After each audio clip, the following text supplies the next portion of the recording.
Assalomu alaykum obunachilar. Mana yana Namangan viloyatida bir obyektimizni tugatish jarayonidamiz. Tunukalarni qatiryapmiz. Konteyner profilidan. Bu yog'iga molxona qilib berganmiz. 7,5 metrga 57 metr joyga 2 etajli qilib, bu yog'i uyi. Hamma yo'g'ini mana shu konteyner profilidan yopdik.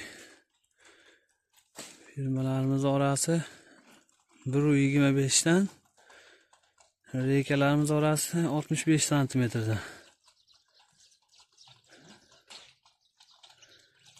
Kimda shunaqa xizmatlar bo'lsa, ekrandagi nomerlarga aloqaga chiqaverasizlar.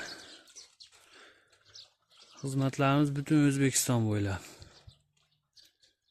Endi bu yoqqa molxonaning tunkasini yopgan o'tamiz.